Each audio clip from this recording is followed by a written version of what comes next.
Chapter 1. A New Life in an Old World. Lin Yuxuan was halfway through her dog-eared copy of the Phoenix Crown when the world went dark.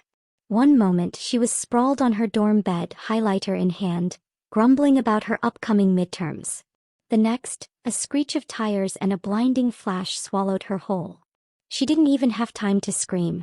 When her eyes fluttered open, the first thing she noticed was the smell, sandalwood and jasmine, heavy and unfamiliar. The second was the bed. Not her creaky twin mattress with its coffee stains, but a carved wooden monstrosity draped in silk curtains that shimmered like liquid moonlight. She blinked, her head throbbing as if someone had used it as a drum. "Where the heck am I?" she muttered, her voice hoarse. She sat up, wincing as layers of fabric slid against her skin. She glanced down and froze. Her oversized hoodie and sweatpants were gone, replaced by a flowing robe of pale blue silk embroidered with cranes. Her hands, usually calloused from hours of note-taking, were smooth and delicate, nails perfectly manicured. "Okay, Yuxuan, don't panic," she whispered, pinching her arm. It hurt. This wasn't a dream. Her gaze darted around the room. Lacquered furniture, a bronze mirror on a vanity, paper screens painted with plum blossoms. It looked like a set from one of those historical dramas her mom loved, complete with flickering oil lamps. A sudden knock at the door made her jump. "Young miss, are you awake?" came a soft voice tinged with worry.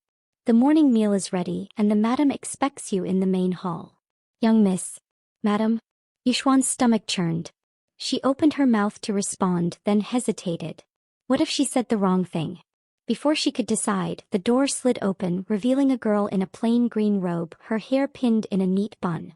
She looked about 16 with wide eyes that widened further when she saw Yuxuan sitting up. "Young Miss Liyue, you're finally awake." The girl rushed forward, her hands fluttering like nervous birds. This servant was so worried. "You've been feverish for days." "Liyue." Yuxuan echoed, her voice cracking. The name hit her like a thunderbolt. Su Liyue, the tragic side character from the Phoenix Crown. The neglected legitimate daughter of Prime Minister Su, whose engagement to the dashing General Shaochen was stolen by her scheming half-sister, Su Meilin. In the novel, Liyue's life spiraled into misery, ending with her death in a cold, forgotten courtyard. Yuxuan's heart raced. "No way," she breathed. "I'm transmigrated?" She'd read enough web novels to know the trope, but living it? That was a whole different level of insane. She touched her face, her fingers trembling. The bronze mirror across the room beckoned. She stumbled out of bed, ignoring the maid's protests, and stared at her reflection. The girl in the mirror wasn't Lin Yuxuan with her messy ponytail and glasses. She was Su Liyue, 16 and breathtakingly delicate, with almond-shaped eyes, pale skin, and long black hair that cascaded like ink. But those eyes held Yuxuan's panic, wide and disoriented. "Young miss, are you unwell?" The maid hovered at her side, wringing her hands. "Shall I call the physician?" "No, I'm fine," Yuxuan said, forcing a smile. "Just, a bit dizzy." "What's your name again?" She needed information and fast. The maid blinked, surprised. "This servant is Mayor, young Mississippi. I've served you since you were 10. "Right, Mayor. Sorry, my head's fuzzy." Yuxuan sat back on the bed, her mind spinning. She was Su Liyue now, stuck in the Tianhua Empire, a fictional ancient China where silk robes and court intrigue were the norm. If she followed the novel's plot, she was doomed. But Yuxuan wasn't Liyue, not the original one anyway. She knew the story's twists and turns. She could rewrite her fate. "Mayor," she said, straightening. "Tell me what's been going on. Why was I sick? And what's this about a morning meal?" Mayor hesitated, then launched into a nervous explanation. Liyue had collapsed after a heated argument with Lady Zhao, the Prime Minister's second wife and Su Meilin's mother. The household was preparing for a grand banquet in 3 days, where General Shaochen would attend. Rumors swirled that Meilin was angling to steal Liyue's engagement, and Lady Zhao was pushing the Prime Minister to favor her daughter. Yuxuan's jaw tightened. She remembered this part of the novel.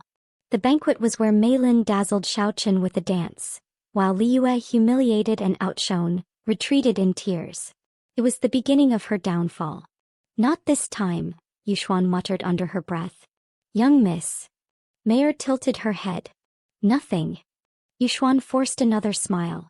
"Help me get ready. I'm not missing that meal." Mayor's eyes widened. But you've always avoided the main hall. Madame Zhao and second miss.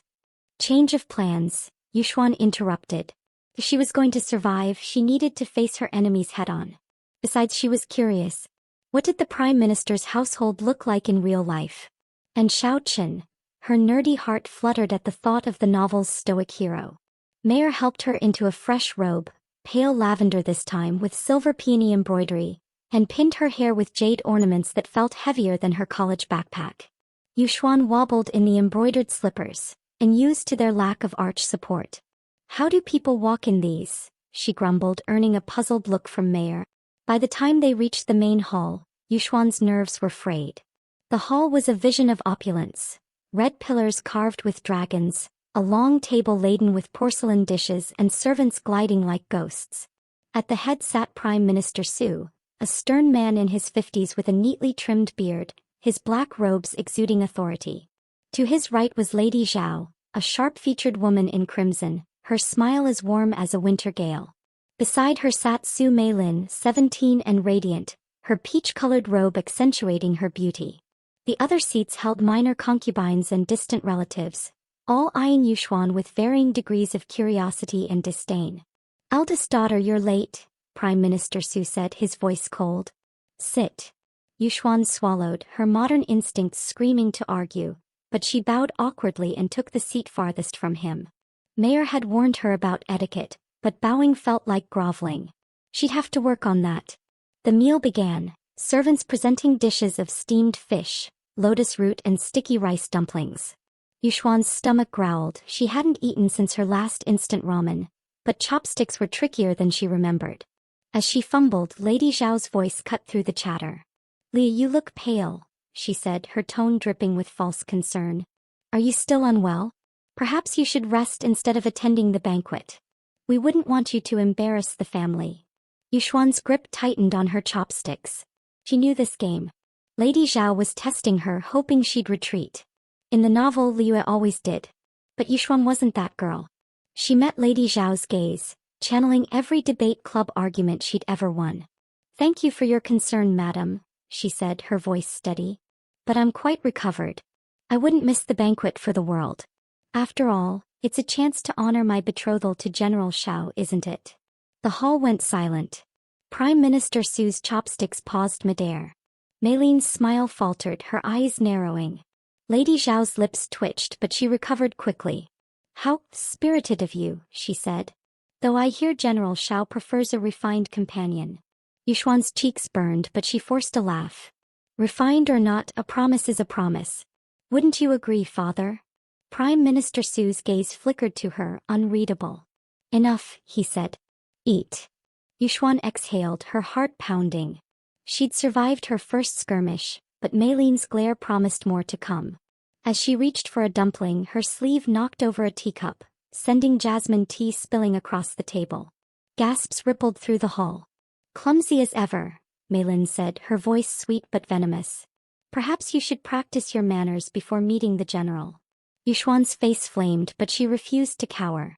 "Accidents happen," she said, dabbing the spill with a napkin. "At least tea stains wash out. Unlike some things." She let the words hang, her eyes flicking to Meilin, who stiffened. Lady Zhao's fan snapped shut. "Bold words for one so young," she said. "Mind your place, Liyue." Before Yuxuan could retort, a deep voice echoed from the hall's entrance.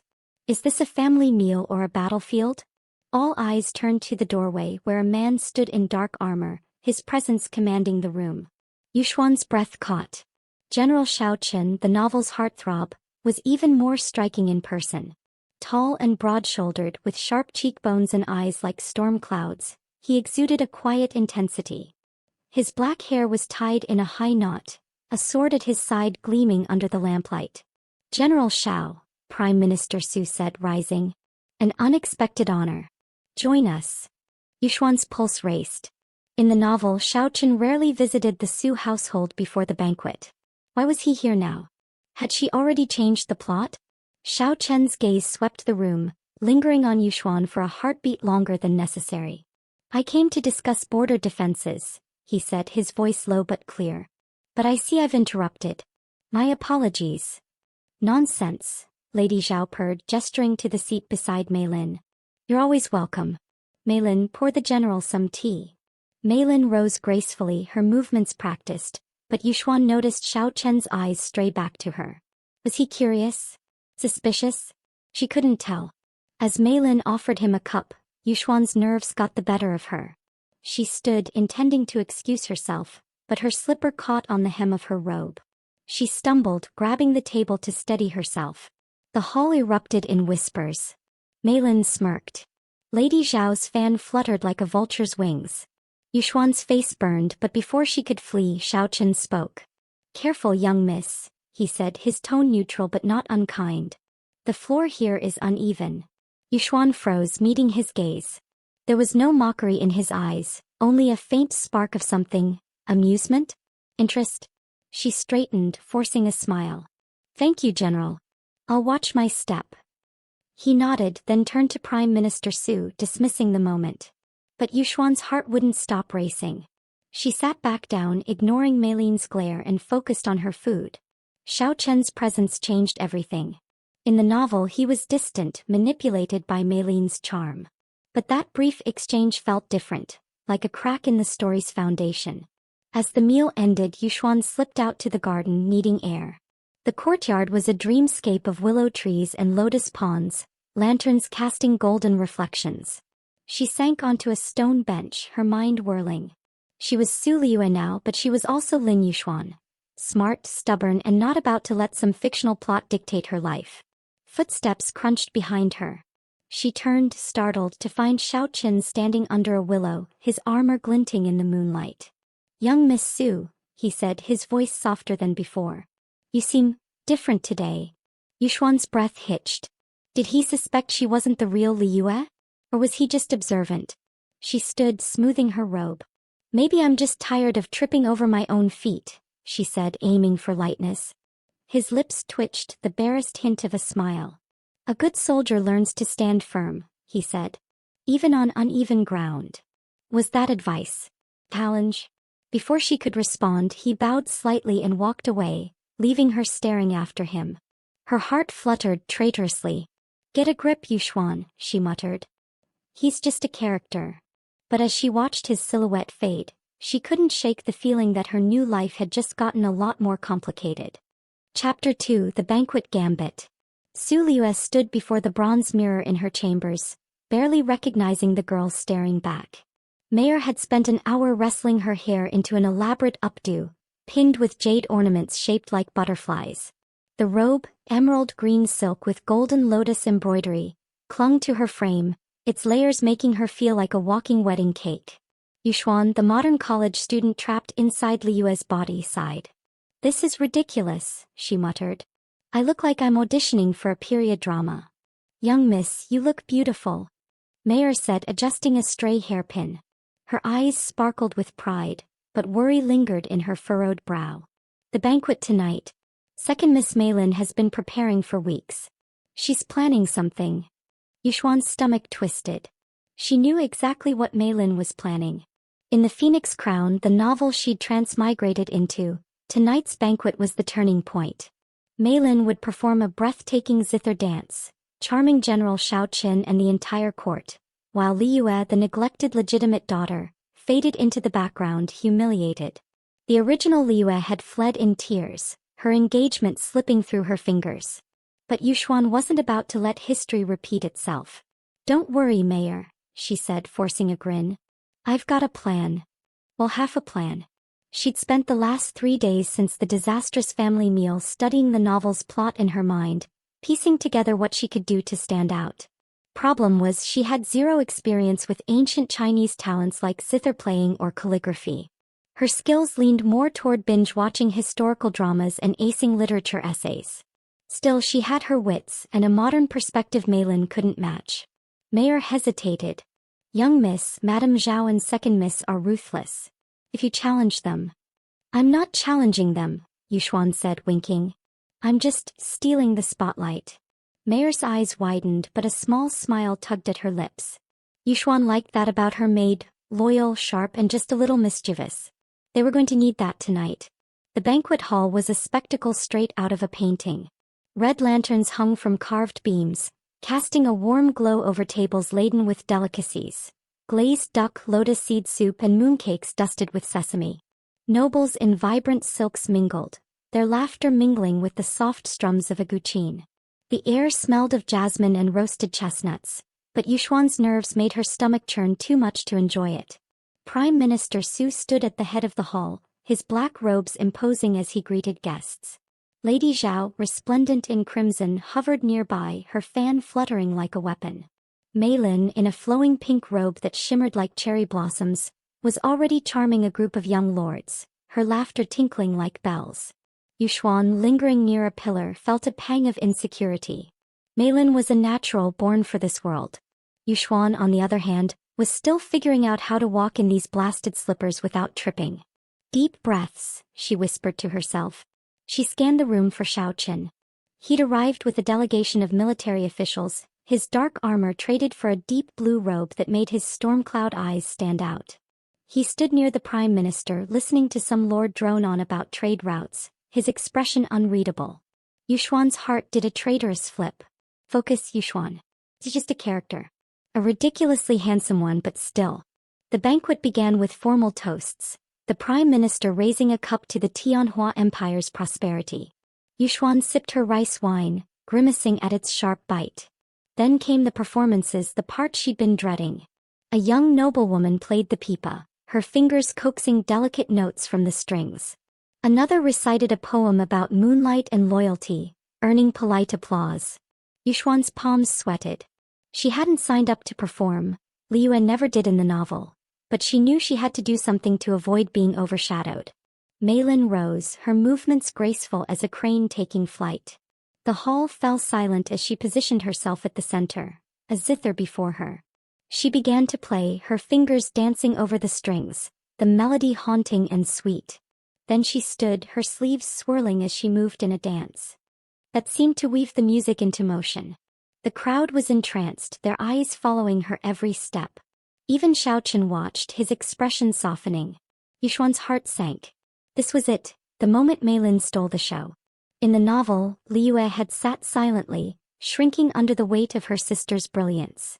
Yuxuan glanced at Lady Zhao, who smirked from behind her fan.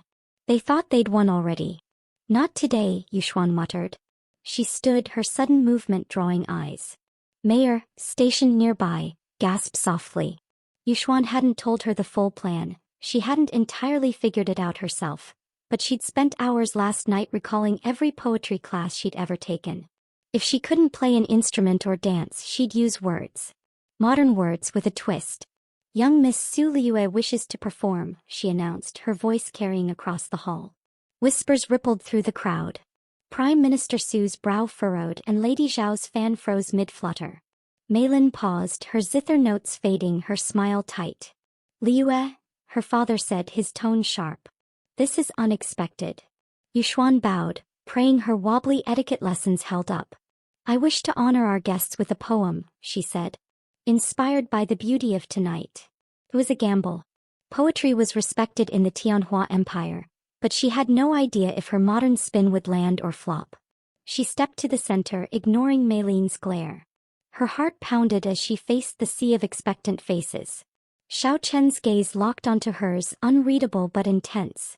No pressure, she thought. Just channel your inner Shakespeare. Or like a K-drama poet. She cleared her throat and began, her voice steady despite her nerves. In shadows deep where lotus blooms abide, a heart dares rise, though scorned and cast aside. The moon may fade, yet stars will find their way to light the path where courage holds its sway. She'd cobbled it together from half-remembered literature classes, blending Tang Dynasty style with her own flair. The words were simple but bold, hinting at her own struggle, Liyue's struggle, without being too obvious.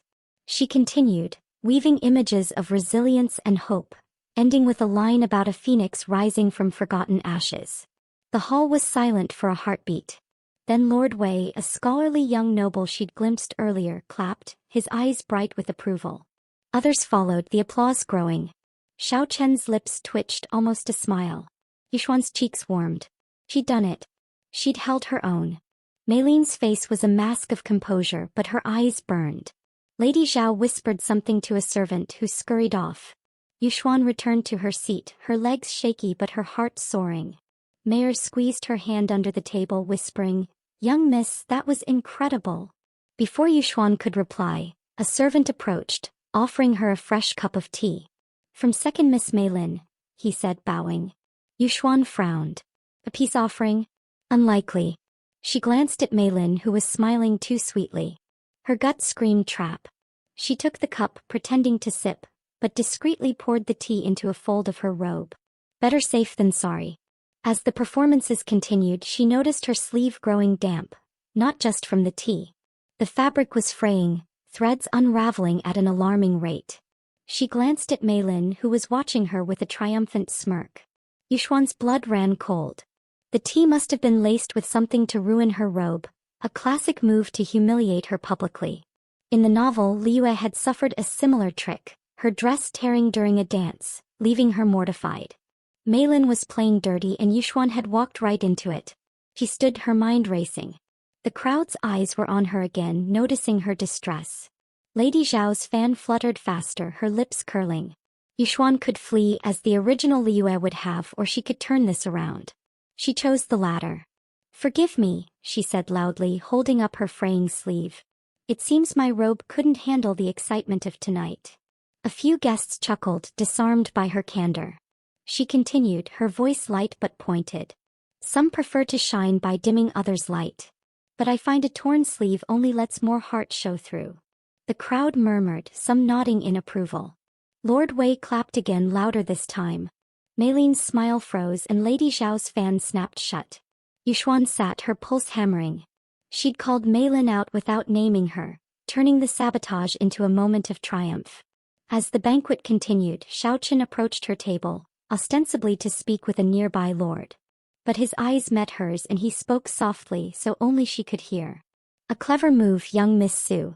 Not many would turn a trap into a victory." Yuxuan's heart skipped. "Just adapting to the battlefield, General," she said, echoing his words from the garden 3 days ago. His eyes crinkled, the closest she'd seen to a real smile. "Be careful," he said, his voice low. "The court is full of traps." He moved away, leaving her breathless.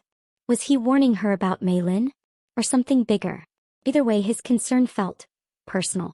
The banquet ended with toasts and music, but Yuxuan barely noticed. She'd survived Mei Lin's scheme and caught Xiao Chen's attention.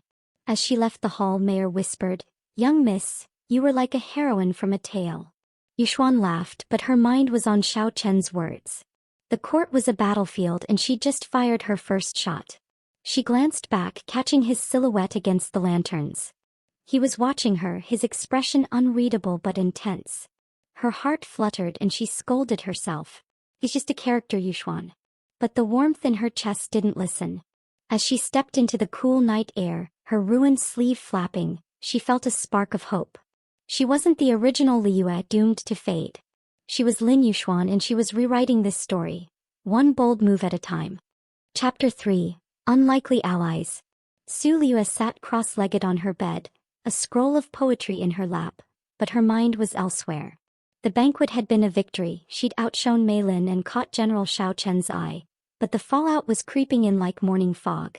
Lady Zhao's icy glares at breakfast had been sharper than ever, and Mei Lin's sugary smiles hid daggers. Yuxuan, the modern college student trapped in Liyue's body, knew she'd painted a target on her back.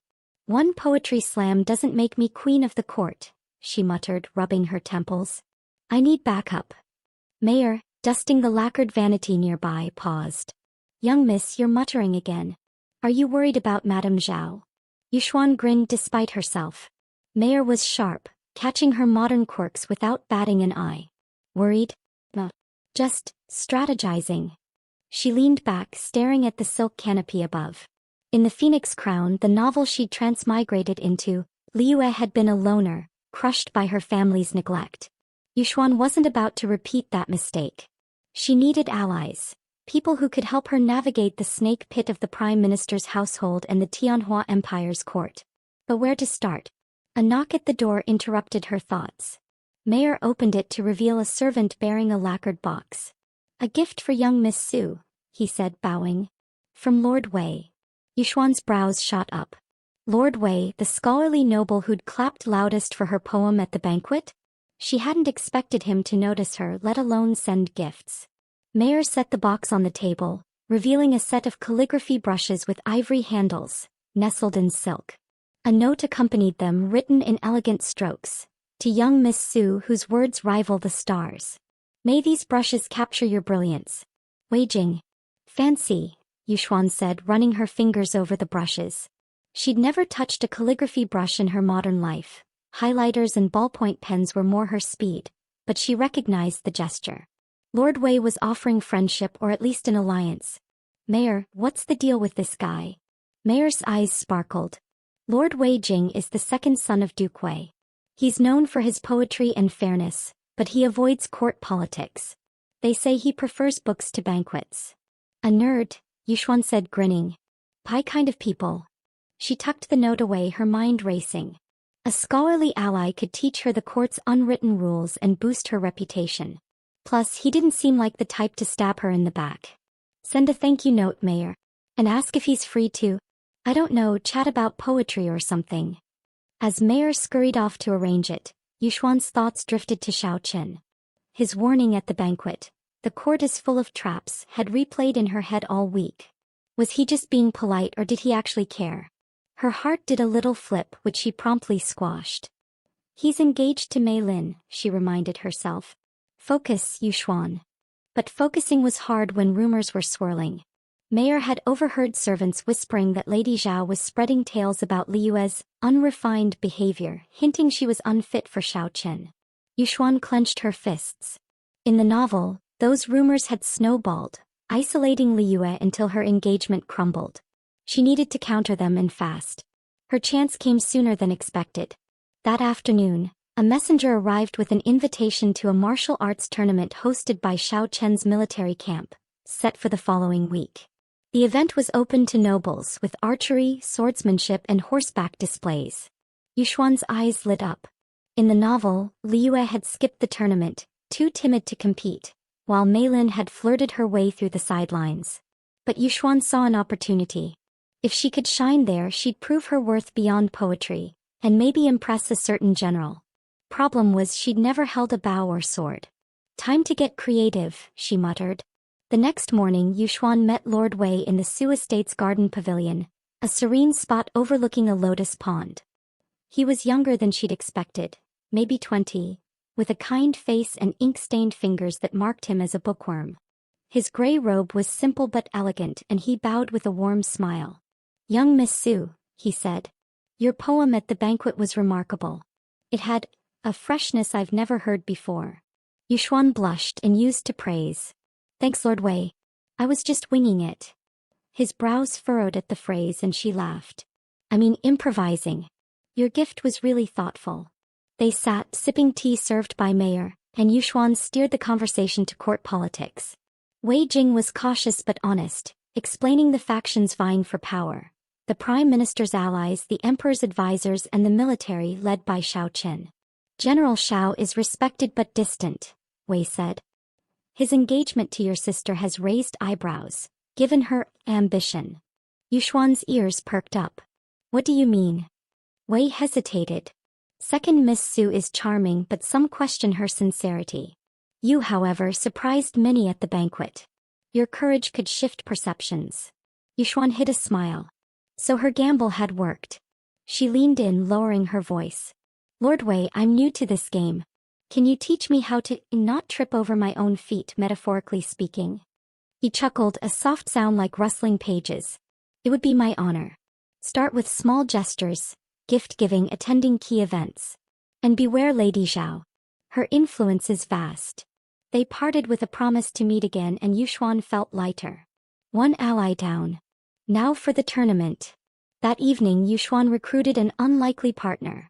Mayor's brother, Jian, a guard in the Su household. He was lanky with a shy grin, but Mayor swore he was skilled with a bow. They met in a secluded courtyard at dusk, the air thick with the scent of jasmine. Young miss, this is improper, Jian said, clutching a wooden bow. If the master finds out. He won't, Yuxuan said, waving a hand. I need to learn archery for the tournament. You teach me, I keep your secret about sneaking extra dumplings from the kitchen. Jian's face reddened, but he nodded. Yuxuan's modern knowledge came in handy. She'd watched enough YouTube tutorials on physics to understand balance and aim. She analyzed Jian's stance, adjusting her own to maximize stability. Her first shot missed the target by a foot, but by the third she grazed the edge.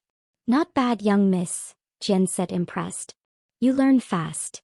Math is universal, Yuxuan said, grinning. She practiced daily, her arms aching but her confidence growing. She wasn't aiming to win, just to not embarrass herself. 2 days before the tournament, Yuxuan was practicing calligraphy with Wei Jing's brushes when Mayor burst in, her face pale. Young miss, there's trouble. Madame Zhao's maid was caught spreading rumors in the market that you're too clumsy to be General Zhao's bride. Yuxuan's grip tightened on the brush, ink splattering the paper. Clumsy, huh? She's recycling her greatest hits. He stood pacing.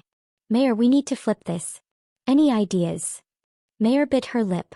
The tournament. If you perform well, people will see you're not clumsy. And second miss is competing too. Yuxuan's eyes gleamed. Perfect. Let's give them a show. That night she couldn't sleep, her mind buzzing with strategies. She slipped out to the garden for air, her robe loose and her hair unbound. The moon hung low, silver light dancing on the pond. She was practicing her archery stance, sans bow, when a voice startled her. Young Miss Su, do you ever rest? She spun to find Xiaoqun standing by a willow tree, his dark robe blending with the shadows. Her heart skipped. General Xiao. I could ask you the same. What are you doing here? He stepped closer, his expression unreadable. Inspecting the estate's defenses. Your father requested it. His eyes flicked to her imaginary bow. And you? Practicing air archery? Yuxuan laughed, embarrassed. Just visualizing. I'm competing in the tournament. His brows rose, a flicker of surprise. Archery? Don't sound so shocked, she teased, crossing her arms. I'm full of surprises. So I've noticed.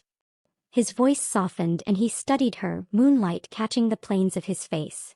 Why compete? You've already made an impression. Yuxuan hesitated. The novel's Liyue would have bowed her head, but Yuxuan met his gaze. Because I'm tired of being underestimated. I want to prove I belong here. Something shifted in his eyes. Respect maybe, or curiosity. Then allow me to help, he said. Meet me at the training grounds tomorrow. I'll show you a few techniques. Yuxuan's jaw dropped. You're offering to train me? Why? He paused, then said, a soldier stands firm on uneven ground. I'd rather see you stand than fall. Her cheeks warmed, remembering their first meeting. Before she could reply, he bowed and vanished into the shadows, leaving her heart racing. Oh universe, she muttered. What are you playing at? The next morning, Yuxuan arrived at the training grounds, a dusty field behind the Su estate. Xiaoqun was already there, a bow in hand, his blue robe replaced by a fitted tunic that showed off his broad shoulders. Yuxuan scolded her brain for noticing. Focus, young miss, he said, handing her a bow. His tone was stern, but his eyes held a glint of amusement. Show me your stance. She mimicked Jian's form, but Xiaoqun adjusted her shoulders, his touch brief but firm. Relax your grip, he said. Let the bow breathe. His voice was calm, guiding her through each step. Yuxuan's shots improved, one even hitting the target's edge. Not bad, he said, a rare smile breaking through. You're a quick study. Math nerd, she said, grinning. It's all angles and force. He tilted his head, puzzled, and she laughed. Never mind. Modern. Family joke. They practiced for an hour, the session ending when Yuxuan tripped over a root, nearly falling. Xiaoqun caught her arm, steadying her. Their eyes locked, his hand lingering a moment too long. Yuxuan's heart pounded and she stepped back, flustered. Thanks for the lesson, she said, her voice too high. I owe you. Survive the tournament, he said, his tone light but serious. That's payment enough. As he walked away, Yuxuan fanned her face, muttering, Get a grip, Yuxuan. He's engaged. But her heart wasn't listening, and neither was the part of her that noticed how his smile had softened just for her. The day of the tournament dawned bright, and Yuxuan felt a mix of nerves and excitement. She wore a practical green robe, her hair in a simple braid, ready to compete. Mayor squeezed her hand. You'll shine, young Mississippi. As they left for the tournament grounds, Yuxuan glanced at the estate's gates, where Xiaoqin was speaking with her father. He met her eyes, nodding slightly. She nodded back, her resolve hardening. She had allies now, Wei Jingjian Mayor and maybe just maybe Xiaoqin. Lady Zhao's rumors wouldn't stop her. She was rewriting Lin Yue's story one arrow at a time. Chapter 4, The Tournament Triumph. Su Liyue stood at the edge of the tournament grounds, her fingers gripping the wooden bow so tightly her knuckles paled. The field buzzed with energy. Nobles in colorful silks crowded the stands, their chatter mingling with the clang of swords and the thud of hooves. Banners bearing the Tianhua Empire's dragon emblem fluttered in the breeze, and the air smelled of dust, roasted chestnuts, and anticipation. Yuxuan, the modern college student trapped in Lin Yue's body, felt like she'd stepped into a live-action historical drama. Except this time she was the star, not the audience. Deep breaths, she muttered, adjusting her green robe tailored for movement. Her braid swung as she scanned the crowd. Prime Minister Su sat in the central pavilion, his face stern. Lady Zhao, in crimson, fanned herself beside him, her eyes glinting with malice. Mei Lin, radiant in a lavender robe, was charming a group of young lords nearby, her laughter like a bell. Yuxuan's stomach twisted. Mei Lin was competing too, and in the Phoenix Crown, she'd used the tournament to cement her allure, flirting with Xiaoqin while Lin Yue stayed invisible. Not today, Yuxuan thought. Today I'm rewriting the script. Mayor, hovering at her side, squeezed her arm. Young miss, you've trained hard. You'll do wonderfully. Thanks, Mayor, Yuxuan said, forcing a grin. Her archery lessons with Jian and Xiaoqin had boosted her skills, but she wasn't delusional. She was no Olympian. Her goal was simple. Hit the target, don't fall on her face, and show the court she wasn't the clumsy nobody Lady Zhao's rumors painted her as. She could outshine Mei Lin in the process. Bonus points. A horn blared, signaling the start of the archery event. Yuxuan's heart raced as she joined the line of competitors, mostly young nobles and a few soldiers. She spotted Xiaoqin in the judges' pavilion, his dark blue robe accentuating his broad shoulders and storm-cloud eyes. He was overseeing the tournament, his expression stoic but alert. Their eyes met briefly and he nodded, a subtle gesture that sent a flutter through her chest. Focus, Yuxuan, she scolded herself. He's engaged to Mei Lin. Kind of.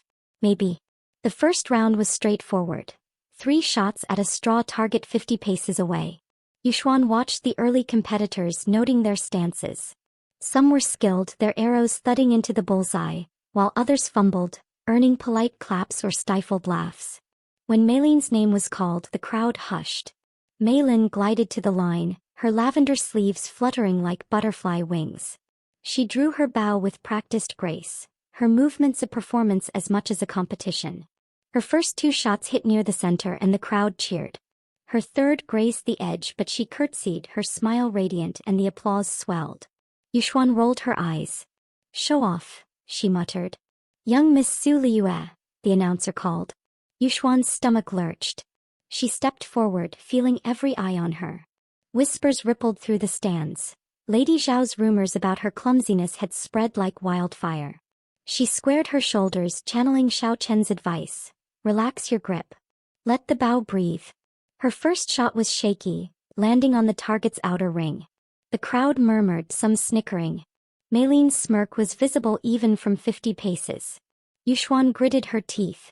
She wasn't the original Lin Yue, cowering under scorn.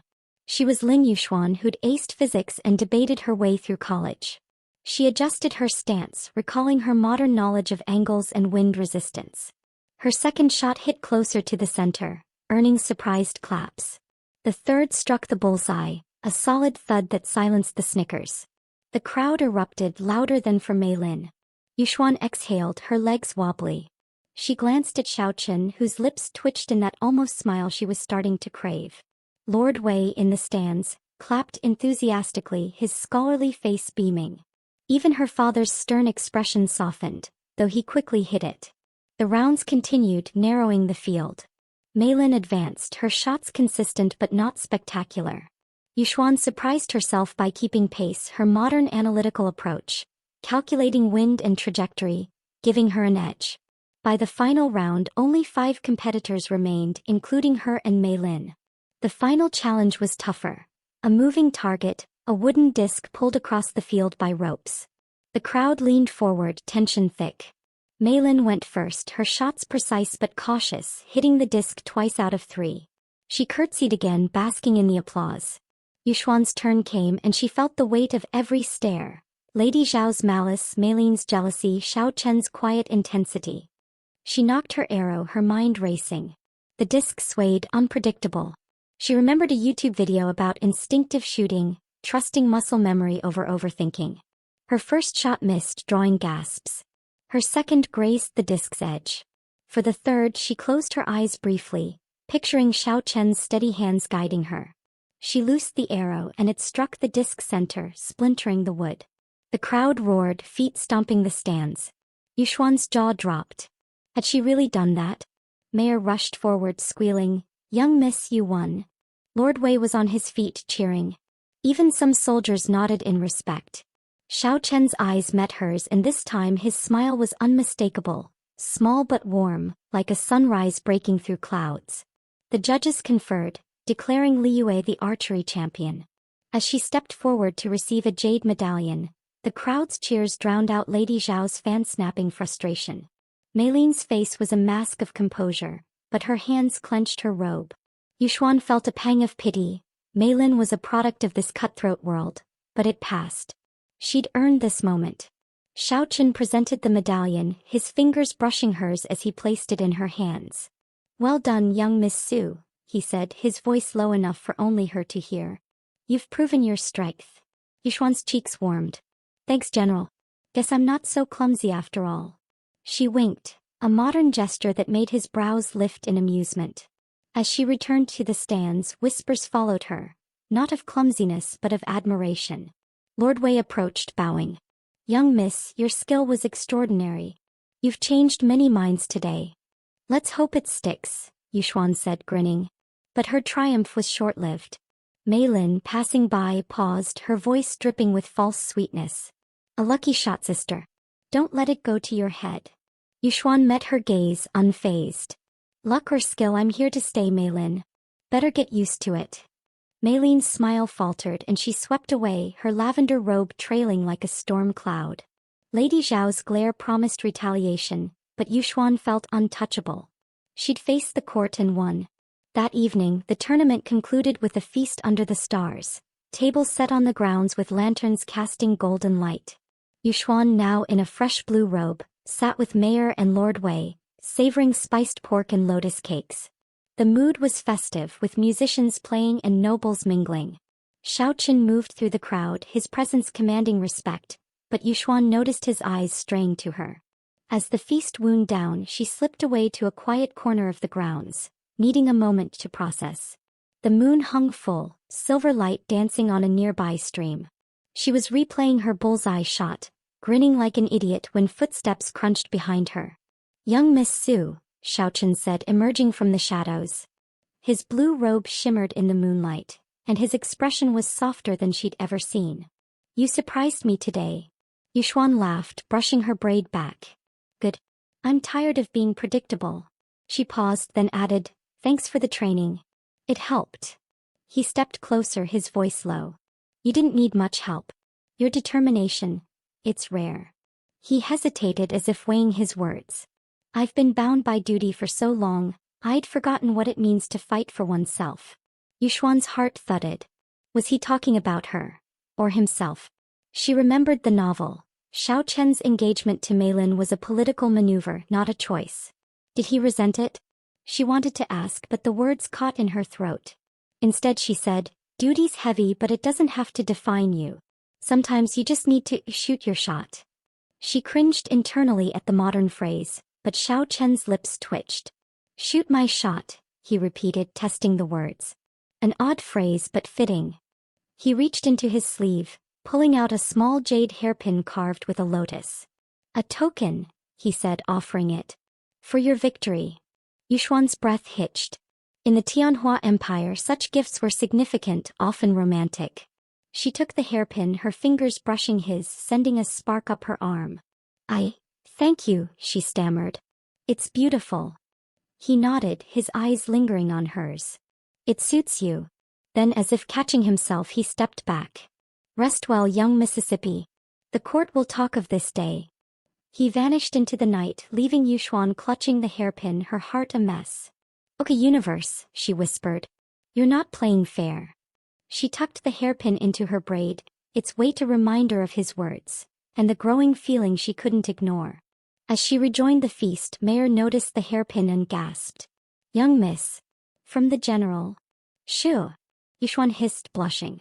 But her smile betrayed her. The tournament had been her triumph, but Xiao Chen's gift felt like something more. A crack in the novel's plot, a chance for a new ending. She glanced at the stars, resolve hardening. Mei Lin and Lady Xiao could scheme all they wanted.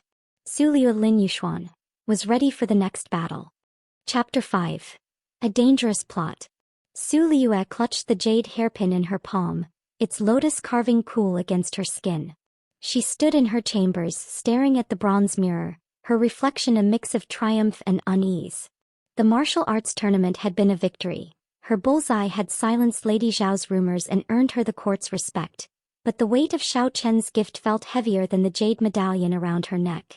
In the Tianhua Empire, a hairpin from a man was no small thing. Was it just a token of admiration or something more? Yuxuan, the modern college student trapped in Liyue's body, shook her head. Focus, Yuxuan, she muttered. You're not here to swoon over a fictional general. Mayor, arranging a tray of tea, glanced up. Young miss, you're muttering again. Are you thinking of the general? Her eyes twinkled, zeroing in on the hairpin now tucked into Liyue's braid. Yuxuan's cheeks flushed. No. Maybe. It's complicated. She flopped onto a cushioned stool, her green robe pooling around her.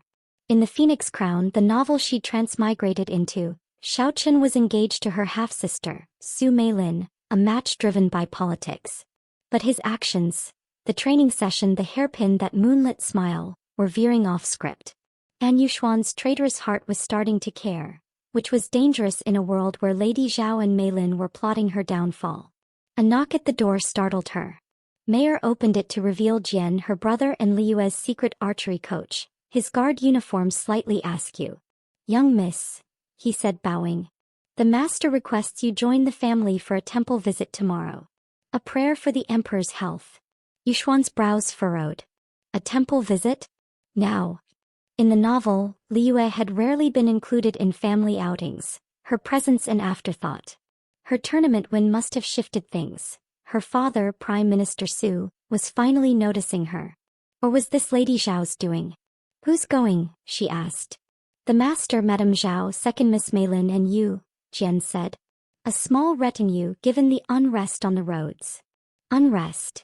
Yuxuan's stomach tightened.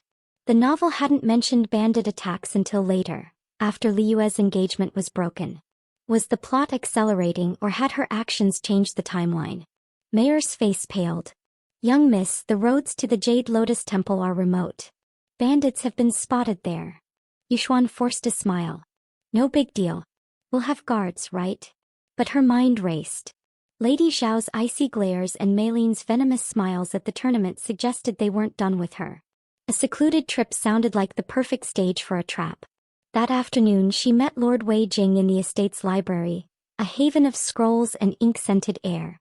The scholarly noble had become a key ally, his knowledge of court politics invaluable. As they pored over a map of the temple route, Wei's brow creased. The roads are narrow with dense forests, he said. If Madame Zhao has allies among the guards, you must be cautious. Yuxuan nodded, her modern instincts kicking in. Any chance we can request extra security? Maybe, from General Xiao. She tried to sound casual, but Wei's knowing smile made her blush. A wise choice, he said. The general's men are loyal and skilled. I'll send a message citing the bandit threat. He paused, his ink-stained fingers tapping the table. Young miss, your performance at the tournament has stirred the court.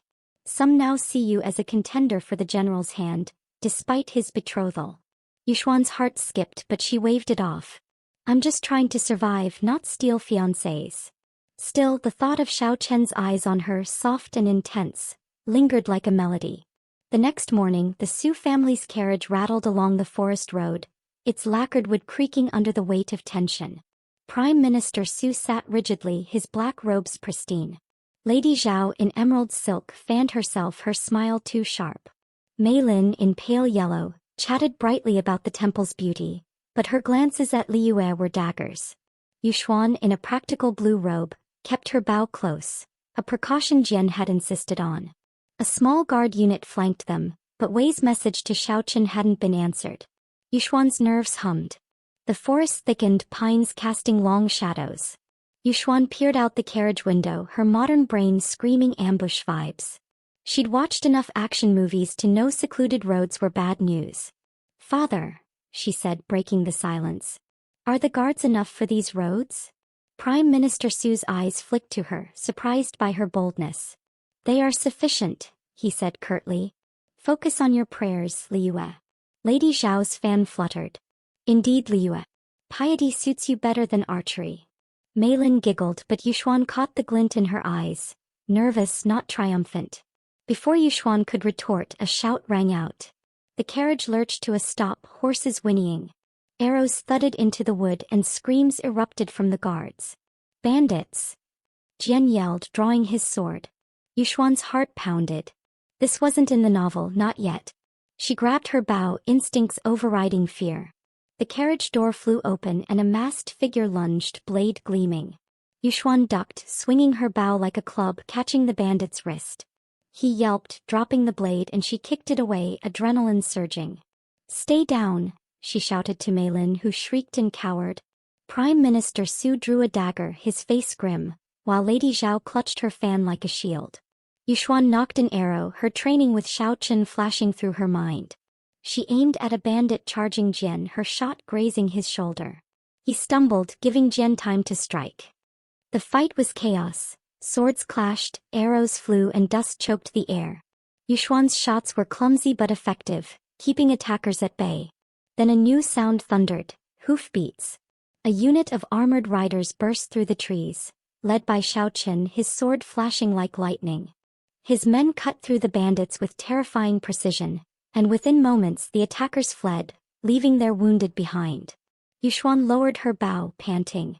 Xiaoqin dismounted, his dark robe streaked with dust, a shallow cut on his forearm dripping blood.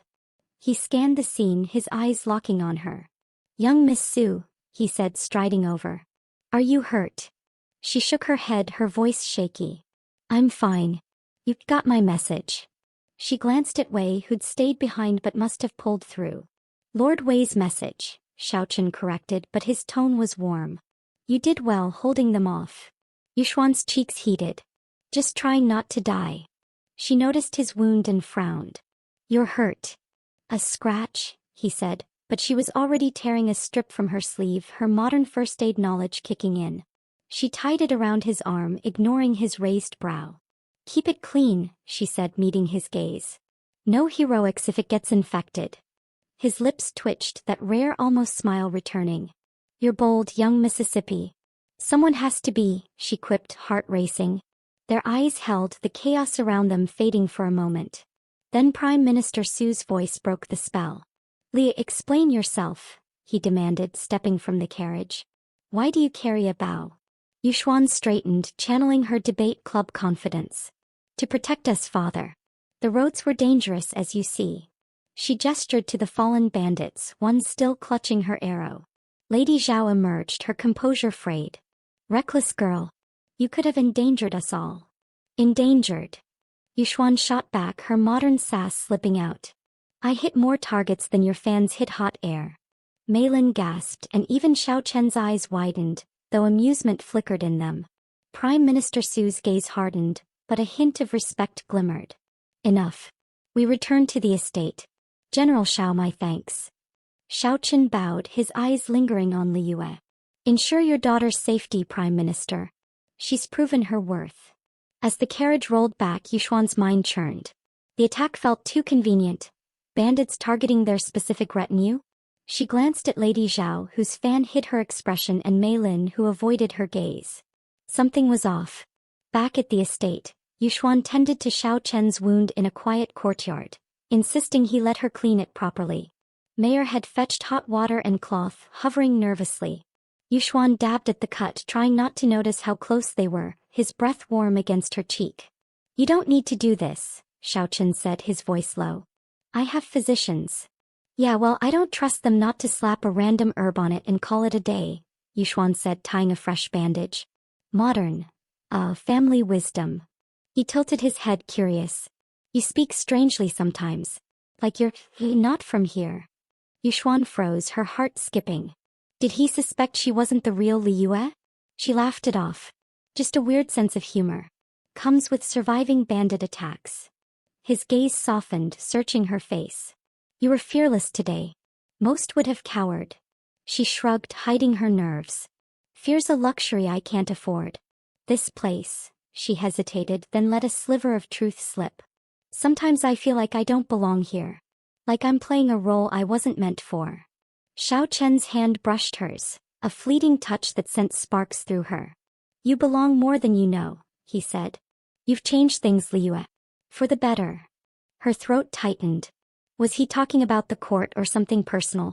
Before she could ask, Jian appeared, reporting the captured bandits were being questioned. Xiaochen stood, his soldier's mask returning. I'll investigate, he said. If this was no random attack, I'll find the truth. Be careful, Yuxuan said, echoing his earlier warnings. He nodded, a promise in his eyes, and left. That night Yuxuan couldn't sleep. She slipped into the estate's library where Wei Jing was waiting, his face grave. Young miss, one of the bandits confessed, he whispered. They were hired, though he didn't name the mastermind. The payment came through a merchant tied to Lady Zhao. Yuxuan's blood ran cold. She tried to kill me? In the novel, Lady Zhao's schemes were petty, rumors, sabotage, but this was murder. Her tournament win had pushed them too far.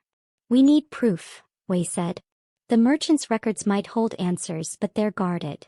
Then we get them, Yuxuan said, her voice firm. And I want Xiaochen to know. He's already suspicious. Wei nodded, admiration in his eyes. You're bolder than I expected, young Mississippi. Desperate, more like, she muttered, but she smiled. She wasn't alone anymore. Wei, Mayor, Jian, and maybe Xiaochen were on her side. As she left the library, she touched the hairpin in her braid, its weight grounding her.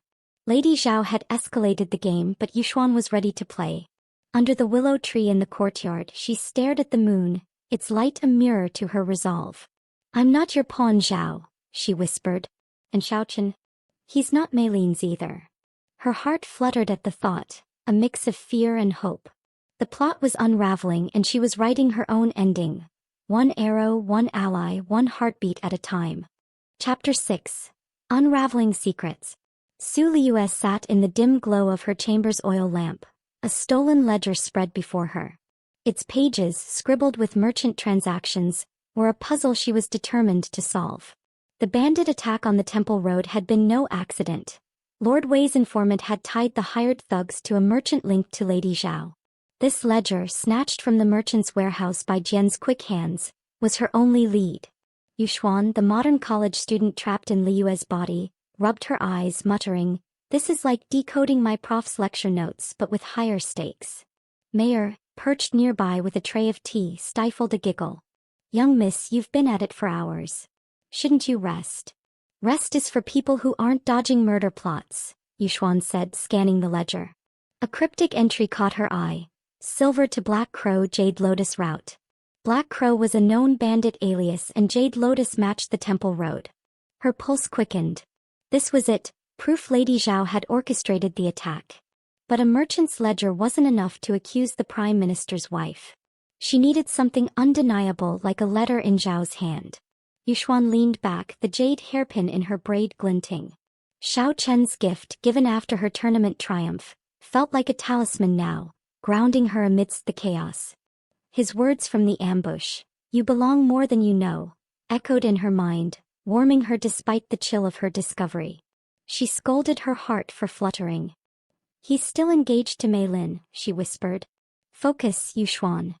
A knock at the door made her jump. Mayor opened it to reveal Jian, his guard uniform rumpled from a late shift. "Young miss," he whispered, glancing down the hall. "The general's here. He's meeting the master but asked to see you after." Yuxuan's heart skipped. Xiaochen had promised to investigate the attack, But his visits were rare and risky given the court's gossip. Thanks, Jian. Keep an eye out for Zhao's spies. She tucked the ledger under a scroll, her mind racing. Could she trust Xiaochen with this? He'd saved her life, but his betrothal to Mei Lin complicated everything. The Su estate's library was a haven of quiet, its shelves heavy with scrolls and the air thick with ink and cedar. Yuxuan met Lord Wei Jing there at dawn, the scholarly noble's face etched with worry. "Young miss," he said, unrolling a map of the merchant's trade routes. "The ledger confirms the payment, but Lady Zhao's name is absent.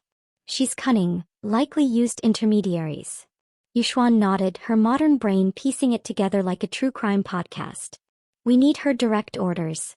A letter, a seal, something." She tapped the map. "What if we intercept her next message to the merchant?" Wei's eyes widened. "Bold but dangerous. Her couriers are discreet and her allies watch the estate." "Then we watch closer," Yuxuan said, grinning. "Jian's sneaky and Mayor hears everything. We'll find her weak spot."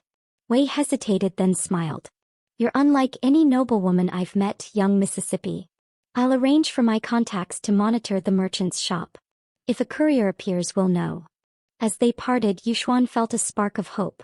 Wei's intellect, Jian's stealth, and Mayor's loyalty were her shield against Lady Zhao's schemes. But the real game-changer was her father. Prime Minister Su had noticed her during the ambush, his stern gaze softening when she'd fought back. If she could prove Zhao's treachery, she might finally earn his respect and protection. That afternoon, Yuxuan faced her father in his study, an austere room of dark wood and dragon-carved screens. Prime Minister Su sat behind a lacquered desk, his black robes exuding authority. "Leah," he said, his voice measured. "Your actions on the temple road were unexpected.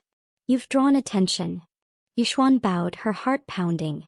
In the Phoenix Crown, Liyue had been invisible to her father, a shadow eclipsed by Mei Lin. But Yuxuan wasn't that girl. "Father, I only wished to protect our family," she said, choosing her words carefully. "The bandits targeted us deliberately. I suspect foul play within our household." His eyes narrowed, a flicker of interest. "A bold claim. Have you proof?" "Not yet," she admitted, meeting his gaze. "But I'm searching. I ask only for your trust and time." He studied her, his silence heavy. Then he nodded, a rare gesture. "You remind me of your mother," he said softly. "She was fearless too. Proceed, but tread lightly, Liyue." Yuxuan's throat tightened. The novel had barely mentioned Liyue's mother, a kind woman lost to illness. This glimpse of her father's heart was new, a crack in his cold facade. She bowed again, her resolve hardening. "Thank you, father." As she left, Lady Zhao passed her in the hall, her crimson robe rustling. "Liyue," she said, her smile venomous. "Meddling in matters beyond you is unwise." Yuxuan's modern sass flared. "Good thing I'm a quick learner, madam." Zhao's fan snapped shut, but Yuxuan walked away, her head high.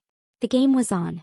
That evening, the estate buzzed with preparations for the Lantern Festival, a city-wide celebration where nobles and commoners alike released glowing lanterns to honor ancestors. Yuxuan saw it as a chance to gather allies and to meet Xiaochen. She wore a flowing indigo robe embroidered with silver stars, the jade hairpin gleaming in her hair. Mayor fussed over her, whispering, "Young miss, you'll outshine the lanterns."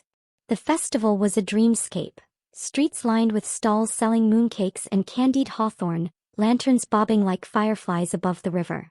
Yuxuan joined Wei and a new ally, Princess Lian, a kind-hearted royal who'd admired her tournament win.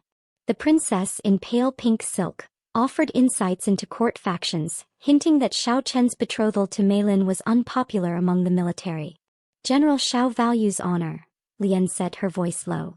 "But his heart, it may lie elsewhere."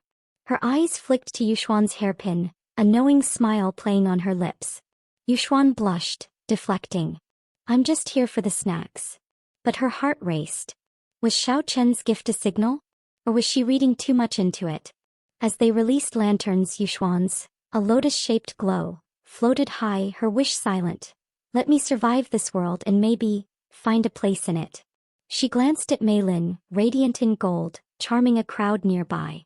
Lady Zhao watched from a pavilion, her fan a restless shadow. Yuxuan's gut churned.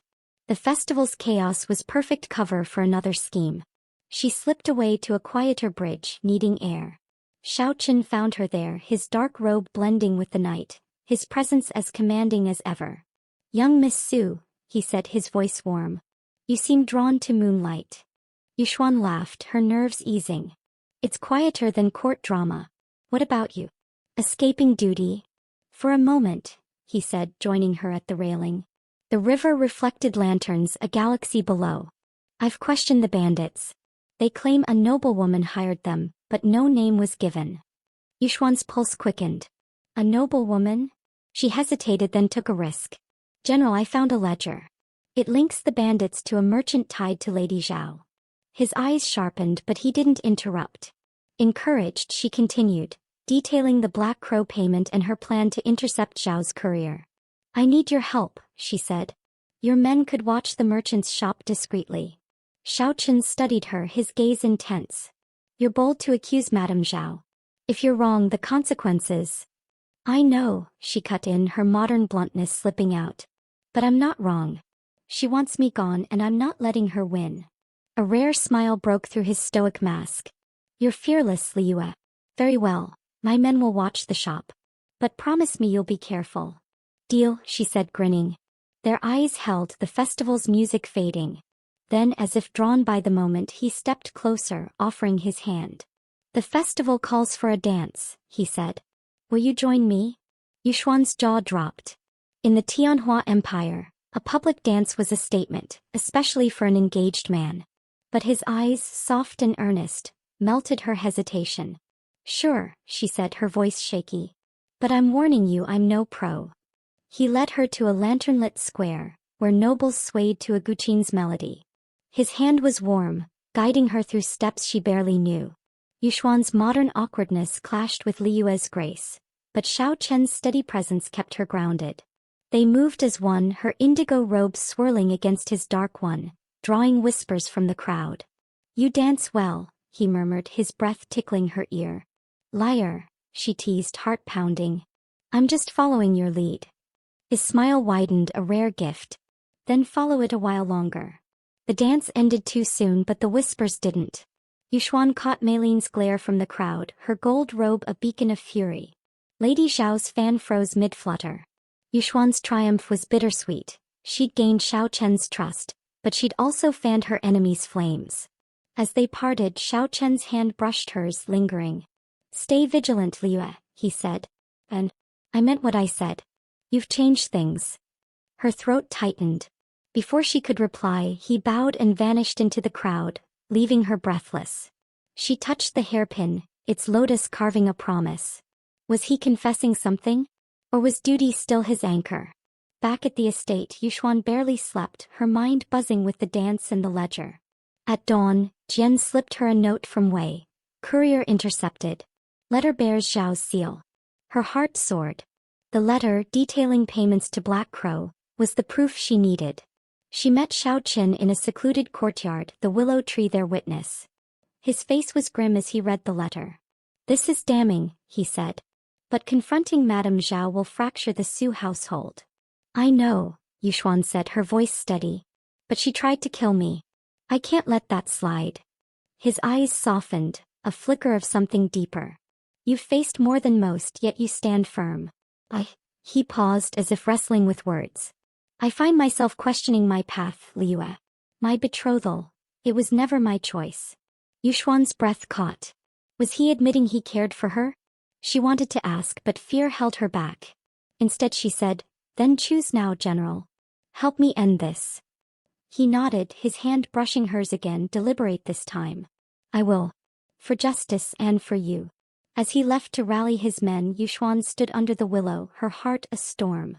The novel's plot was crumbling, and Xiaochen's words lit a dangerous hope. Lady Zhao's downfall was near, but the cost, her family, her heart, was still unknown. She gripped the hairpin, resolve burning. "One step at a time," she whispered. "Let's take her down." Chapter 7. The Engagement's End. Su Liyue stood in the Su estate's grand hall, her heart pounding like a war drum. The lacquered pillars gleamed under flickering lanterns, and the air was thick with tension, sharper than the scent of sandalwood. Before her stood Prime Minister Su, his black robes imposing, his face a mask of stone. Lady Zhao, in crimson silk, gripped her fan like a lifeline, her eyes glinting with defiance. Su Meilin, pale in a peach robe, hovered at her mother's side, her usual radiance dimmed. General Shaochen stood to the right, his dark blue robe and stoic expression a quiet anchor in the storm. Yuxuan, the modern college student trapped in Liyue's body, clutched the incriminating letter in her sleeve, its wax seal bearing Lady Zhao's mark.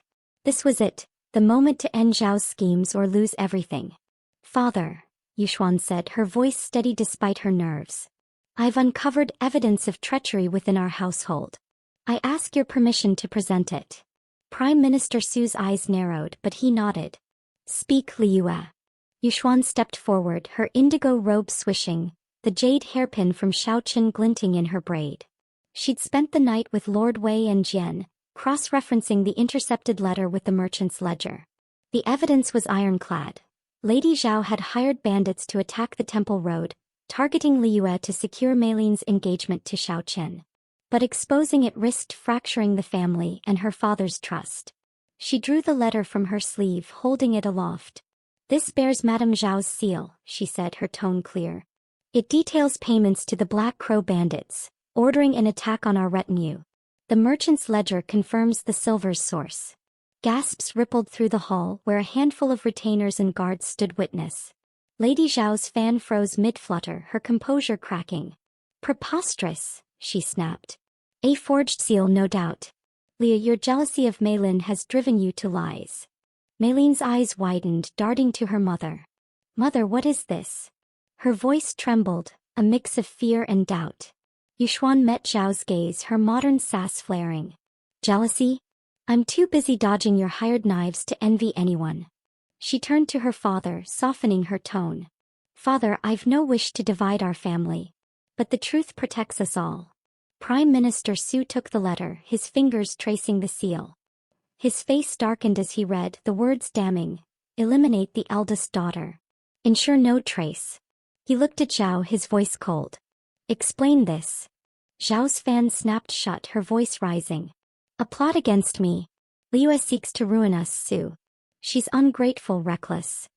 "Enough," Shaochen interrupted, stepping forward. His voice was low but commanding, silencing the hall. "I've interrogated the captured bandits. Their confessions align with this letter. Madame Zhao, your denials hold no weight." Yuxuan's heart soared. Xiao Chen's support was a lifeline, his storm-cloud eyes meeting hers with quiet resolve. She'd confided in him under the willow tree, trusting him with her plan. His backing now was more than strategic. It felt personal. Lady Zhao's face paled, but she rallied, turning to Meilin.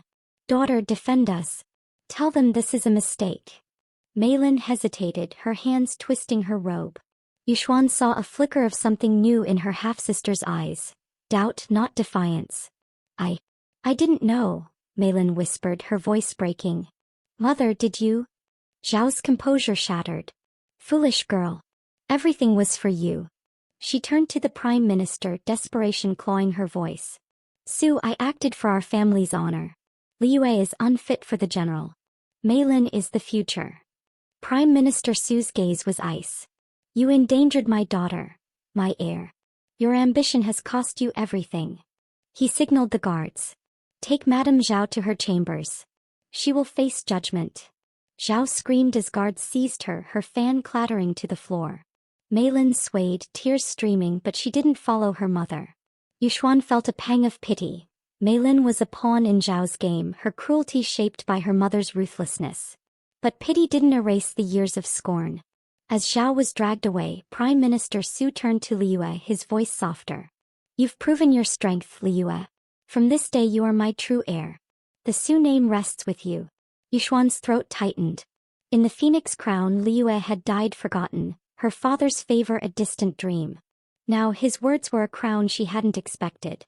She bowed, her voice thick. "Thank you, father. I'll honor our name." He nodded, then dismissed the hall, his shoulders heavy. As retainers dispersed, whispering of Zhao's fall, Shaochen approached Yuxuan, his expression unreadable. "Young Miss Su," he said, his voice low.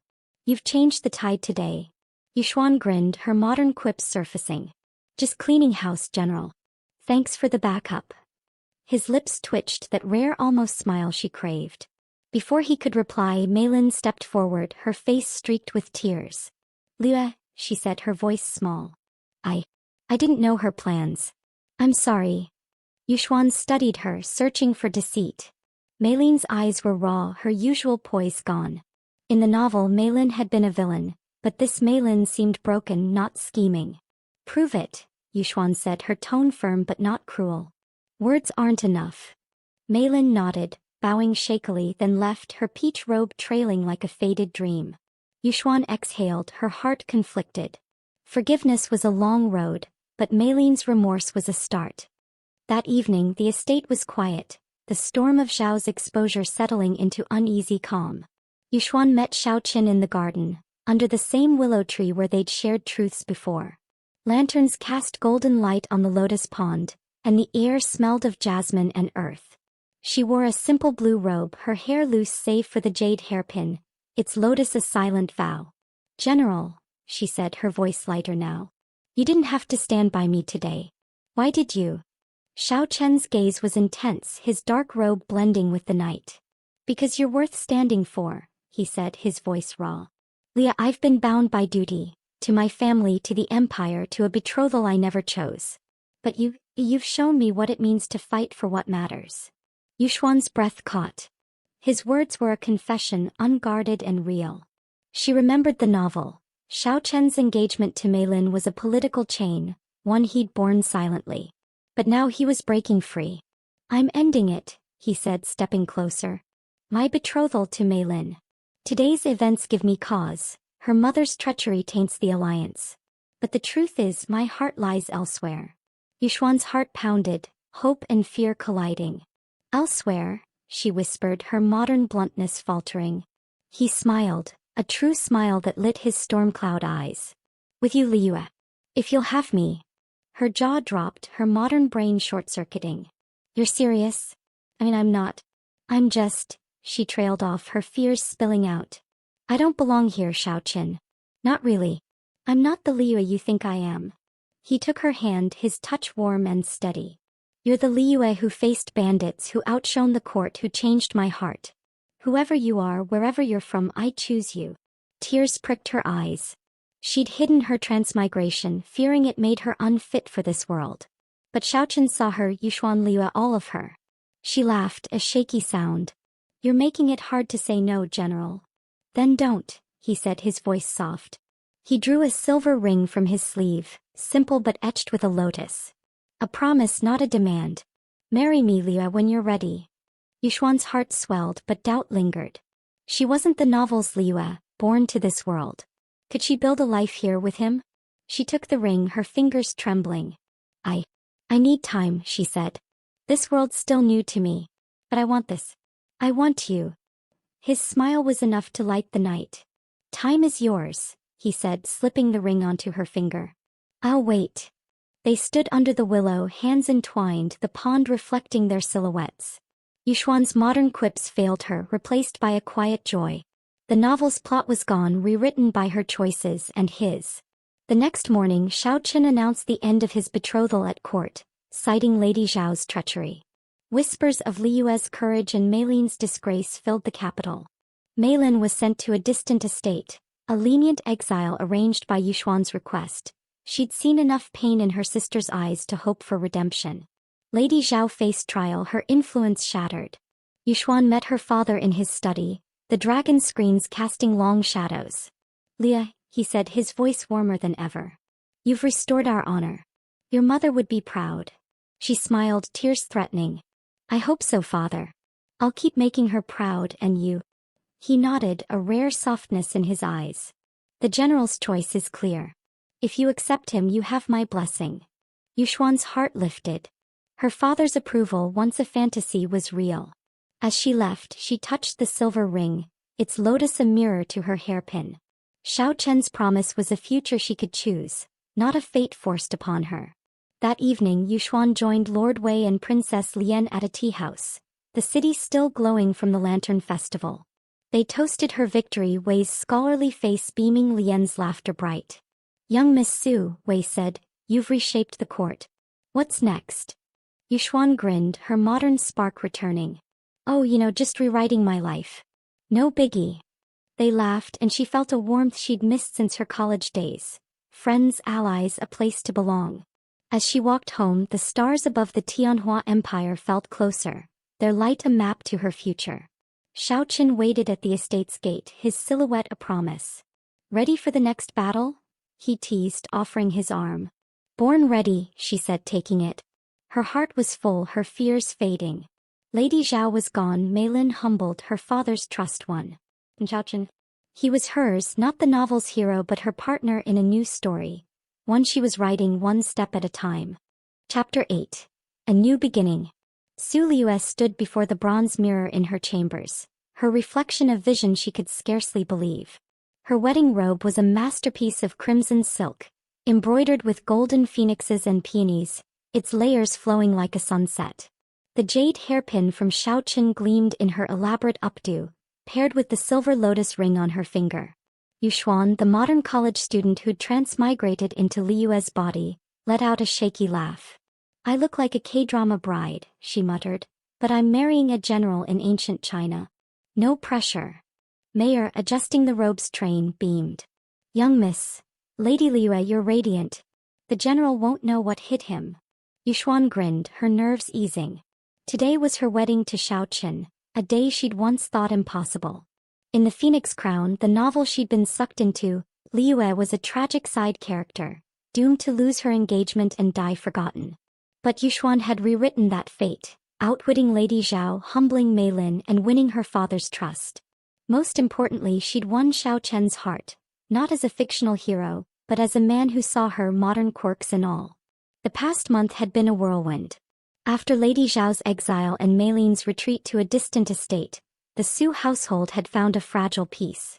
Prime Minister Su had named Liyue his heir, a role she embraced with her modern ingenuity, suggesting trade reforms inspired by her college economics classes. The court buzzed with her ideas, calling her the phoenix of the Su clan. But today wasn't about politics. It was about love, a choice she'd made under the willow tree when Xiaoqin offered his ring. A knock at the door startled her. Lord Wei Jing entered, his scholarly face bright. Young Miss Su, he said, bowing. The procession awaits. And a letter arrived from second Miss Mei Lin. Yuxuan's brows rose. She took the scroll, its wax seal trembling in her hands. Mei Lin's words were simple but raw. Liyue, I've wronged you. I seek to atone, starting with humility. May your day bring joy. Mei Lin. Yuxuan's heart softened. The novel's Mei Lin had been a villain, but this Mei Lin was trying, her exile a chance for redemption. Send her my thanks, Yuxuan said. And an invitation to visit. Someday. Wei nodded, admiration in his eyes. You've a generous heart, young Mississippi. The Empire is fortunate to have you. Flatterer, she teased, but her chest warmed. Wei, Princess Lien, Mayor, and Jian had become her family, a support network she'd never had in the novel's plot. As she left her chambers, the estate bustled with wedding preparations. Red lanterns hung from eaves, servants carried trays of lotus cakes and musicians tuned their gyukins. The wedding ceremony was a blend of Tianhua tradition and Yuxuan's modern tweaks. She'd insisted on a simpler procession, no hour-long kowtowing, thank you very much, and a vow exchange inspired by Western dramas she'd binged. The courtyard was a sea of crimson and gold, with nobles and soldiers filling the stands. Prime Minister Su stood at the altar, his stern face softened by pride. Princess Lien in pink silk winked from the crowd, while Wei clapped enthusiastically. Xiaoqin appeared and Yuxuan's breath caught. His crimson robe matched hers, embroidered with dragons, his dark hair crowned with a jade hairpin she'd gifted him. His storm-cloud eyes locked on hers, warm and unwavering, and her heart did a traitorous flip. Okay, universe, she whispered. You win. The ceremony began with offerings to ancestors, incense curling skyward. Yuxuan followed the rituals, her modern awkwardness tempered by Mayor's coaching. Then came the vows, a moment she'd fought for. Xiaoqin took her hands, his voice clear and steady. Liyue, he said, you've brought light to my shadows. I vow to stand by you in battle or peace through every storm. My heart is yours now and always. Yuxuan's throat tightened, tears pricking her eyes. She'd rehearsed her words, but his sincerity unraveled her. Xiaoqin, she said, her voice trembling, you saw me when I was lost. I vow to fight for us, to laugh with you, to build a life together. I choose you every day. The crowd murmured, moved by the unconventional vows. Prime Minister Su nodded, a rare smile breaking through. The officiant bound their hands with a red silk cord, symbolizing unity, and declared them wed. Cheers erupted, petals raining from the stands. As they stepped down, Xiaoqin leaned close, his breath warm. You surprise me still, he murmured. Those vows, they were you. Yuxuan grinned, her modern sass surfacing. Told you I'm full of surprises. Ready for more? His eyes crinkled, a promise in their depths. Always. The wedding feast was a spectacle. Tables groaned with roasted duck, sticky rice dumplings, and spiced wine, while musicians played and dancers swirled in silk. Yuxuan sat beside Xiaoqin, their hands brushing under the table, a quiet intimacy amidst the chaos. Nobles offered toasts, praising Liyue's courage and Xiaoqin's honor. Even the emperor sent a jade vase, a sign of favor. Yuxuan's modern ideas shone through. She'd organized a lantern release, inspired by the festival where she danced with Xiaoqin. Guests wrote wishes on paper lanterns, setting them afloat above the estate's lotus pond. Her lantern bore a single wish: a life of love in any world. Xiaoqin's, she noticed, read, to guard her light forever. Her heart swelled and she squeezed his hand, earning a soft smile. As the feast wound down, Yuxuan slipped away to the garden, needing a moment to breathe. The willow tree stood sentinel, its branches swaying in the moonlight. She touched the silver ring, its lotus a mirror to her hairpin, and marveled at her journey. From a college dorm to an ancient empire, from a doomed side character to a bride, she'd found a home, not in the Tianhua Empire but with Xiaoqin. Footsteps crunched behind her.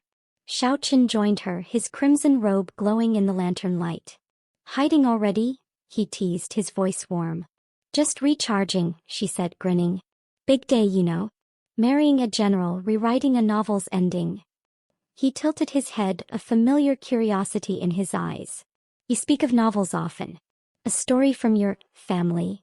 Yuxuan laughed, her modern secret bubbling up. She'd never told him she was a transmigrator, fearing it would break their bond. But under the willow, with his ring on her finger, she felt brave. Not exactly, she said. Xiaoqin, what if I told you I'm not from here? Not just the empire but this world. His brows furrowed, but he didn't pull away. Explain. She took a breath, her words tumbling out. I was someone else, in a place with machines and books that told stories like ours. I died and woke up as Liyue. This world, it's a story I read, but I changed it. I changed us. Silence stretched and Yuxuan's heart sank. Had she ruined everything? Then Xiaoqin cupped her face, his thumbs brushing her cheeks. Liyue, or whoever you were, you're real to me, he said, his voice fierce. You're my wife, my heart. No story can change that. Tears spilled and Yuxuan laughed, relief flooding her. You're too perfect, you know that? Far from it, he said, his smile softening. But for you I'll try. He leaned in, his breath warm, and Yuxuan's heart raced. Their lips met, soft and tentative at first, like a question. She answered, deepening the kiss, her hands tangling in his robe. The world faded, the willow, the lanterns, the empire, leaving only them, a spark that burned brighter than any novel's plot. His arms wrapped around her, steady and warm, and she felt anchored, truly home. They parted, breathless, foreheads touching. That, Yuxuan whispered, was worth crossing worlds for. Xiaoqin chuckled, a rare sound that lit her heart. Then cross them again whenever you wish. They stood under the willow, wrapped in each other, until Mayor's giggle broke the spell. Young miss. The guests are asking for you. Yuxuan groaned, but Xiaoqin took her hand, leading her back. Duty calls, he said, his eyes promising more moments alone. The next day Yuxuan began her new role as Lady Xiao, balancing her duties as the Prime Minister's heir with her modern vision. She proposed a school for commoners, inspired by her world's public education, earning her father's approval and the court's curiosity. Xiaoqin supported her, his military influence smoothing resistance. Their partnership was a dance, blending his tradition with her innovation. A letter from Lin arrived weeks later, detailing her efforts to rebuild a village on her estate. "I hope to earn your trust, sister," she wrote. Yuxuan smiled, penning a reply inviting her to visit. Redemption was slow but possible. One evening Yuxuan and Xiaochen stood on a hill overlooking the capital, the city's lanterns a sea of stars. The sunset painted the sky in crimson and gold, mirroring their wedding day. "Happy?" Xiaochen asked, his arm around her. "Ridiculously," Yuxuan said, leaning into him. "But I'm keeping my bow handy just in case." He laughed, pulling her close. "My warrior bride. The Empire's lucky to have you." "And you're stuck with me," she teased, her modern quip earning his smile. They kissed again, softer this time, a promise sealed in the fading light.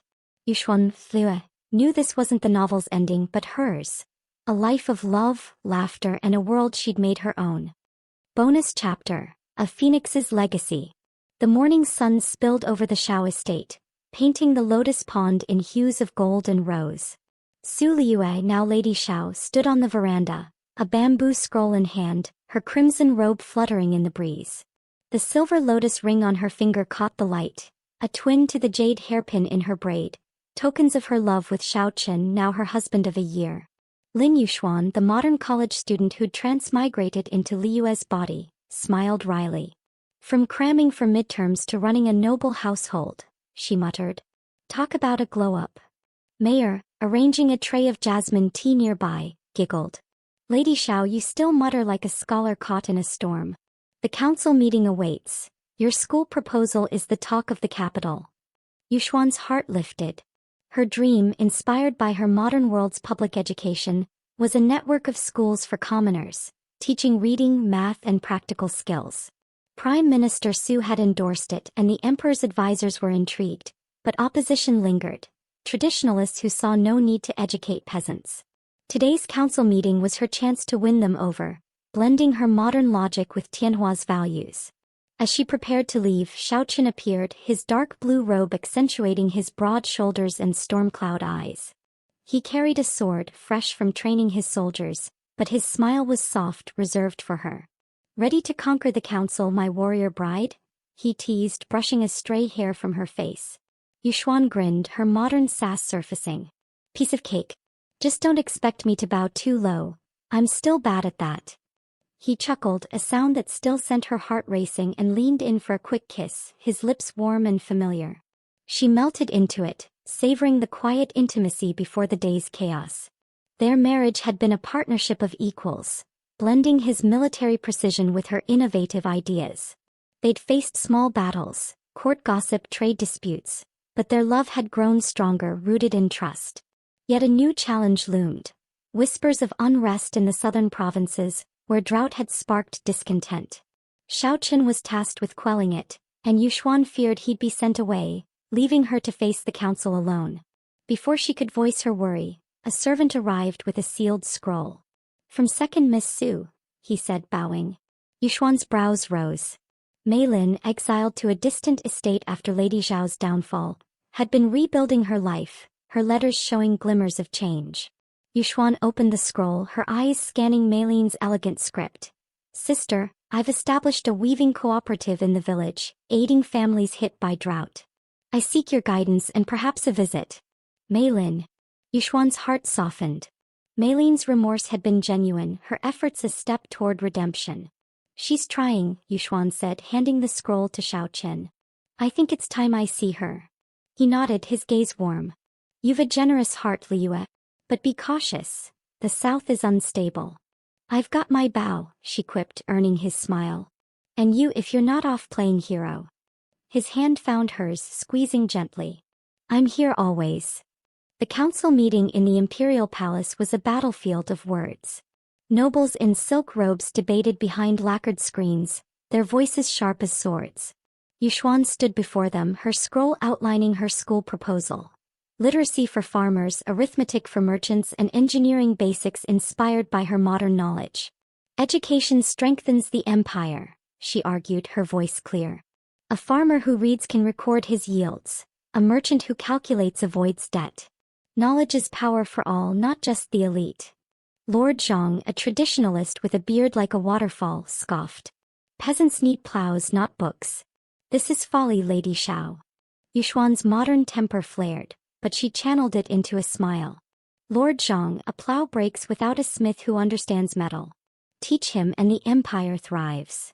She cited her pilot school in the capital, where children had learned to read in months, boosting local trade. Lord Wei Jing, her scholarly ally, nodded in support, while Princess Lian, seated among the royals, clapped softly. The emperor's advisor, a shrewd woman in gold, leaned forward. Your results are promising, Lady Xiao. We'll fund a trial in 3 provinces including the south. Yuxuan's heart soared, but the mention of the south tightened her chest. The drought, and Xiao Chen's potential deployment, loomed large. She bowed, her mind already racing to her next move. That evening Yuxuan and Xiao Chen traveled to the southern estate where Mei Lin resided, a bumpy carriage ride through dusty roads. The landscape was stark, withered fields, gaunt villagers, but Mei Lin's cooperative was a beacon of hope, its looms clattering with activity. Mei Lin greeted them, her gold robe simple, her face free of the haughty mask Yuxuan remembered. Sister, Mei Lin said, bowing. General Xiao. Thank you for coming. Yuxuan studied her, searching for deceit. Mei Lin's eyes were earnest, her hands calloused from work. You've done well here, Yuxuan said, gesturing to the bustling workshop.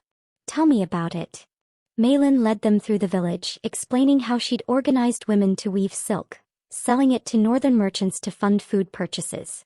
I learned from you, Mei Lin admitted, her voice low. Your strength. It showed me what I could be.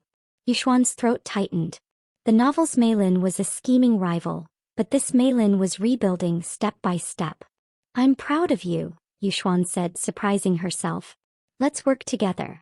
My schools could teach your weavers accounting. Mei Lin's eyes lit up, a tentative smile breaking through. I'd like that, sister. As they toured the village, a shout interrupted them. A group of armed men, remnants of the southern unrest, charged from the trees, blades gleaming. Xiao Chen drew his sword, shielding Yuxuan, while Mei Lin screamed, clutching her arm. Yuxuan grabbed her bow from the carriage, her archery skills sharp from practice. Stay back, she yelled to Mei Lin, knocking an arrow. Xiao Chen fought with lethal grace, his blade a blur, but the attackers outnumbered them. Yuxuan's shots were precise, felling 2 men and giving Xiao Chen an edge. Mei Lin, to her credit, grabbed a fallen dagger, guarding the villagers who'd gathered. Together they held the line until Xiao Chen's reinforcements, summoned by a flare he'd lit, arrived, scattering the attackers. Panting, Yuxuan lowered her bow, her arm trembling. Xiao Chen checked her for injuries, his hands gentle but urgent. You're unharmed, he asked, his voice tight. Fine, she said, grinning shakily. Told you I keep my bow handy. He pulled her close, heedless of the villagers' stares, and kissed her fiercely, his lips claiming hers with a hunger born of fear and relief. Yuxuan melted into him, her hands gripping his robe, the world narrowing to the heat of his touch.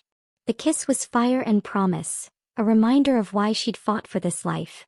They parted, breathless, his forehead against hers. You'll be the death of me, he murmured, a smile in his voice. Worth it, she whispered, her modern quip earning his chuckle. Mei Lin approached, her face pale but resolute. Thank you, both of you. I want to help the South with you. Yuxuan nodded, squeezing her hand. Deal. Let's rebuild this place together. Back in the capital, Yuxuan's schools expanded, with Mei Lin overseeing the southern branch. The drought eased with new irrigation plans Yuxuan designed, inspired by modern engineering. Xiao Chen remained at her side, his deployment delayed by her success in stabilizing the south. The court hailed them as the empire's golden couple, their love a legend whispered in tea houses. One evening they stood on their hill overlooking the capital, the sunset painting the sky in crimson and gold. Yuxuan leaned into Xiao Chen, his arm around her. Still happy? He asked, his voice soft. Ridiculously, she said, echoing their wedding night. You. More than I dreamed, he said, kissing her gently, a tender contrast to the fire of the south. She smiled against his lips, her heart full. She'd crossed worlds, rewritten a novel and built a legacy, not as Lin Yuxuan but as herself, with Xiao Chen by her side. As the stars emerged, Yuxuan knew this was her true beginning.